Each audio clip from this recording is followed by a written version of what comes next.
Now, number 14, as we're still looking at it, we are looking at the broken passage still. So we're at number 14, where we are told, infected dash. We are saying infected with. And I was looking at other prepositions. Suffer from, a disease. You are ill with a disease. You die of an illness. He died of cancer. Then you can also talk about he was treated of this kind of disease. So you have to know the prepositions dealing with diseases. Of course, we have others like go down with malaria. To go down with malaria, it means malaria has overcome your body system, and there you are. So go down with will also be there. What about the next part? So usually infected with diseases. Some of the diseases are so severe that it will be more humane to put these animals to sleep just to dash their suffering. Now, these animals are undergoing suffering. Imagine a dog suffering from rabies. What will you do to this animal? Are you going just to hold it and treat it? No, it is suffering. It will even bite you. So what you're going to do is you will end its suffering. You'll give it what we call mercy death. You end its suffering by, of course, killing it. I know killing is not a good term, but we are saying because of the suffering, you become humane, and it will be humane to put these animals to sleep just to end their suffering. And sleep there is used as a phrase idiomatically to mean to ensure that they are no longer alive. That is as far as a broken passage is concerned. So just to ensure you have the correct answers. Not long ago, a kitten was tied in a small black plastic bag and then flung into a canal. It would have died if it had not been rescued by a kind soul which brought it to the Society for the Prevention of Cruelty to Animals. The throwing of this kitten is just one incidence of an act of cruelty towards animals. This every month, the SPCA, which is of course an organization, deals with animals that have been ill-treated by their owners. A common type of animal abuse occurs when these pets are neglected by their owners. Some pet owners don't bother to look after their pets when the poor animals are ill. By the time these animals are brought to the SPCA, they are usually infected with diseases. Some of the diseases are so severe that it will be more humane to put these animals to sleep just to end their suffering. That's as far as the broken passage is concerned. I'm sure from that you have the required answers. And for those who have not got it right, I'll still post on our group the answers, the analyzed answers from the paper that I have analyzed on my computer. Now, number 16. This one, of course, deals with the what you call simple assorted grammar that requires you to analyze each and every answer. Let's look at the first one. The dash player scored the winning goal. The dash player scored the winning goal. Again, order of adjectives. If you remember the order of adjectives I wrote here, I'll just remind you of a few. We had the first one, which of course was number. I'll not explain it. Then we had the opinion. After opinion, we had the size, we had the shape, height, age, color, origin, material, and of course we have the purpose, function, use or gerund. Now, we have these words: well-built, young, and then Ugandan. Well-built, young, Ugandan. The dash player scored the winning goal. So we first have to start with the basics. What can you see? What can you see? Is this player well-built or not? Start from there. Is this player strong or weak? That's just your opinion. Well-built. According to you, that player is well-built. What about the other person? It might be the opposite. Therefore, our opinion here is going to be well-built. So here you say well-built. Well-built. Then what follows? After the opinion, we go all the way to the next word. We have Young, and then we have Ugandan. Between young, which is of course age, and Ugandan, which is the origin, which one comes first? Looking at this, you'll know automatically age will come first. So you say young. Then where does this player come from? Uganda. So Ugandan. So what's our answer here? Well-built, young, Ugandan player scored the winning goal. Well-built, young, Ugandan player scored the winning goal. Next one, it was dash day. We have three words again. Rainy, long, boring. A tricky affair here. You are told rainy, long, boring. Long.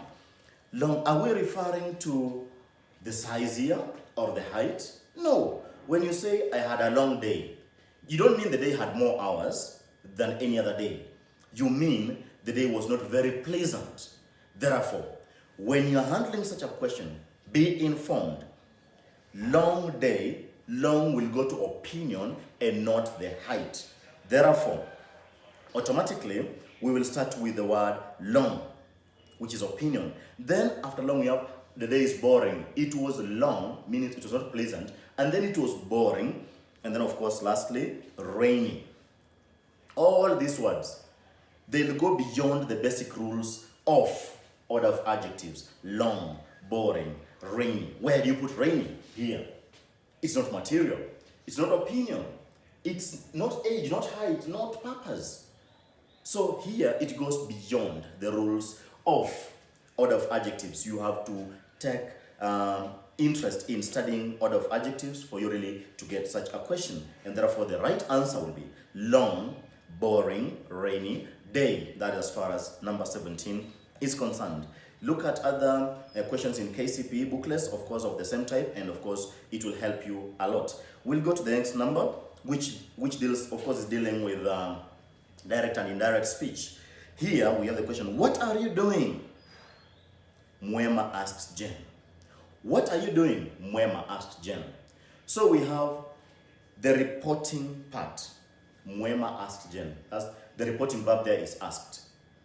What does that ring? What bell does that ring in your mind? It tells you this event already happened. Unless you say, Mwema asks Jen. Here to be Mwema asked Jen. So what are we going to say? We have to go to where we have Mwema asked Jen.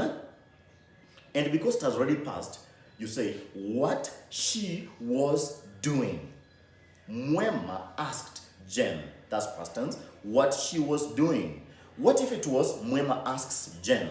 Then it will be Mwema asks Jen what she is doing. Be careful. ING has not been introduced here. Therefore, don't say Mwema is asking Jen. No. Mwema asks Jen if it's in the present tense. But the reporting verb is asked. So Mwema asked Jen what she was doing. And what option is that? That is option B. In your multiple choices, you check. What about number 19? Were it not for the hard work, she would have failed the exam. Do you remember what I gave you about conditional clauses? I gave you the first conditional clause, which says the likely condition, the probable condition. If plus present or simple present tense. What follows that will be will or shall. If it's in the first named person, I or we, then you say I shall or we shall. Second named person, you will. Third named person, he will, she will, they will, it will. So here, look at this. Were it not for the hard work, she would have. That is, of course, the third named person, the she. Therefore, the answer we are going to pick should meet the criteria of the third named person, and then the conditional clause, impossible condition, which is if plus past perfect or past participle plus would have or could have. Let's look at the multiple choices provided, because here you're looking at sentence meaning. Were it not for the hard work, she would have failed the examination. A condition must be there. Word of caution. If your answer has no condition in it, then that answer is automatically wrong, because we are looking at conditional sentences. A, She worked hard and passed the examination. Grammatically correct. Is there a condition? No. So will that be our answer? Automatically no. Her hard work paid off.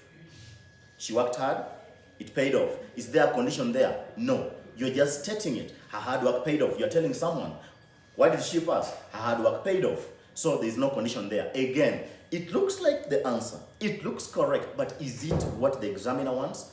No. You have to check. What am I looking at? Conditional clause. Is there a condition there? No. Next, she passed because she worked hard. You can see the condition even without being explained to. Because she worked hard. So the condition there is the because. Why did she pass? Because she worked hard. Therefore, our answer will be she passed because she worked hard. Had she worked hard, she would have passed. This one implies that she didn't pass. Why, if not for hard work, she would have failed the exam. The statement means she passed. This says, had she worked hard, she would have passed. Means she didn't work hard, therefore she didn't pass. So we have to be very careful with every sentence. Good. We'll go to next one, which of course is a number 2021 of our paper of our concern. Correctly spelled word. A key area. Still.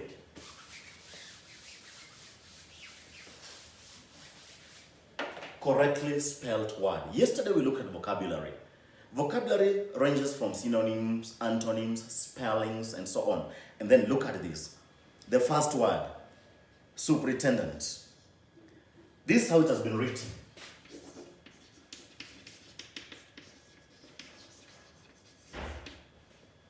That's how it has been written. That is A. Let's look at B. Calendar. Exactly the way it has been written. Calendar. Then we have C. Until. Then we have, of course, D. Separate. Looking at these words, through pronunciation, they all look correctly spelled. But let's go to the reality. The monster in the house is getting the devil from the details. The details are very many, but can you see the devil in the details? Let's look at the word superintendent. The correct spelling of the word superintendent will shock you. We have supri, that's the first word. Then you have to remove all this and say superi. It no longer stands as supri, it will be superi. Then what follows is even more weird. Superinte, then dent. That is the spelling of the word superintendent. Superintendent. That is the simple pronunciation I can give. But when you're reading it, superintendent. Superintendent. That is it. Then we go to calendar. Of course, if you have a calendar next to you, either in your porch or on the wall, you'll find that the word calendar does not have ER. It has calendar. It has an AR and not ER. The word until is correct the way it is. The word until. We don't have double L. We don't have LL for the word until. Separate, of course, should be separate. Sorry, separate should be separate. Separate the word from the other. Separate. Good. Then that is separate. So we want to pick the correct one. The correct one will be until. Single L, not LL. That's until. Calendar and so on. I'll be quite fast. Next, of course, under spellings, we have belief, weird, continuous, skillfully. Now, I'll start with the word belief.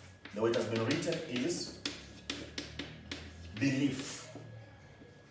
B, we have the word weird. It has been written as W-I-A-R-D.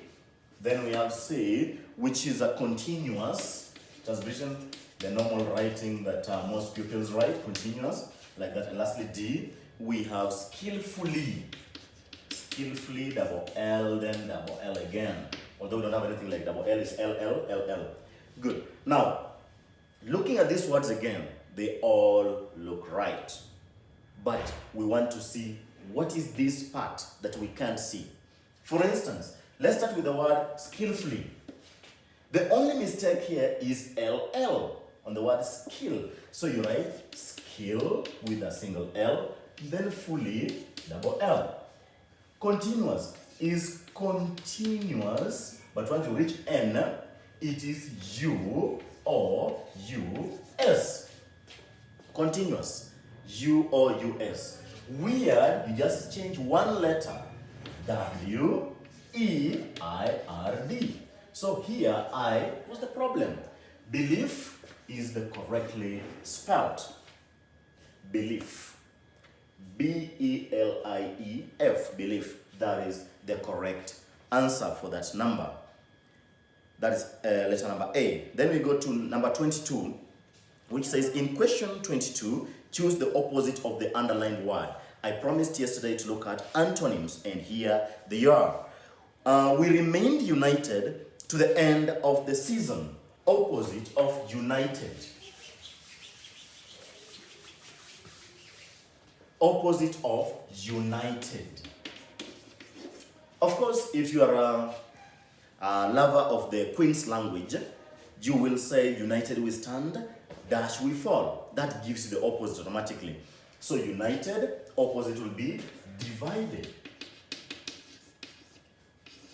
United we stand, divided we fall. What of a learner who chooses separated?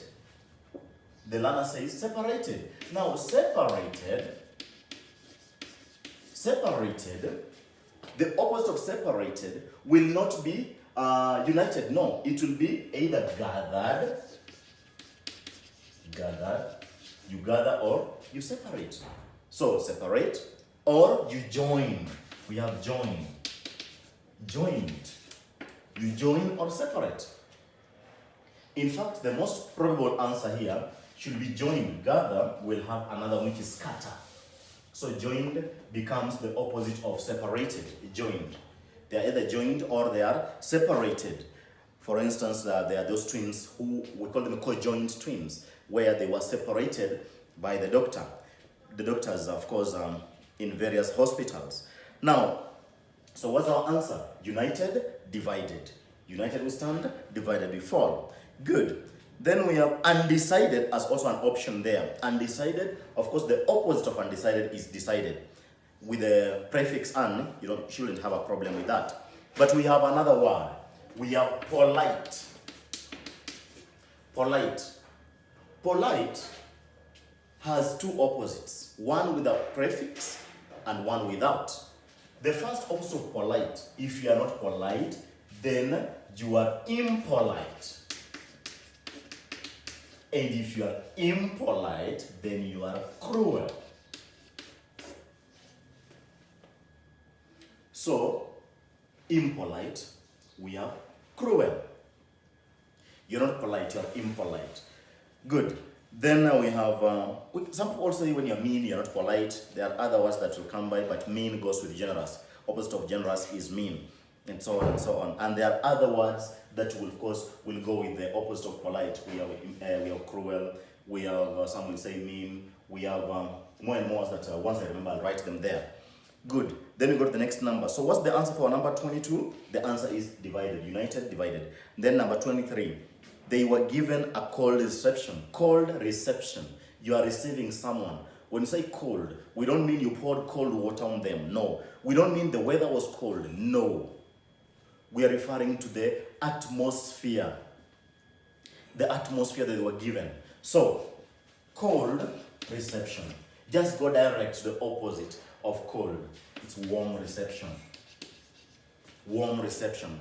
Now, what if the word warm is not there? You say cordial. Again, what if cordial is not there? Then I'll go to the answer, which is friendly. So we have warm, cordial, or friendly welcome. You're welcome in a warm manner, in a cordial manner, or in a friendly manner. Oh, the word that I had forgotten here is rude. We also have the word rude, still going hand in hand with polite. The opposites, rude, impolite, cruel, and so on.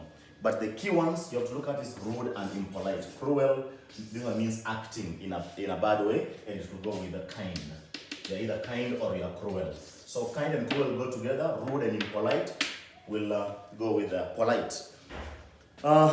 So there we have friendly.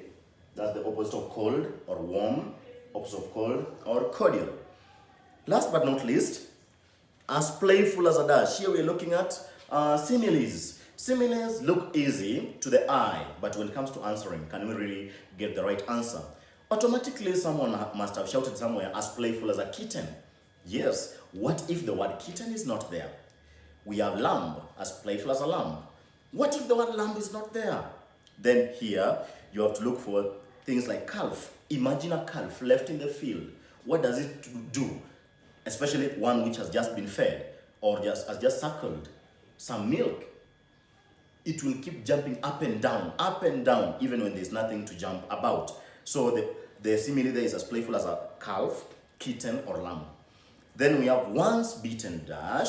This one is a proverb. We say once beaten, twice shy. Once beaten, twice shy. Which other proverb will I leave it for you as a parting shot? I'll tell you this. You never miss water until the well runs dry. What does that mean?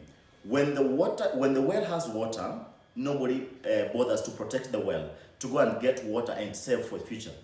But when it's dry, that's when you remember you didn't save enough water. So for now, even as you continue watching these lessons, remember to write down the important points that you hear so that you don't miss water when the well will run dry. Otherwise, thank you, and let's meet next time.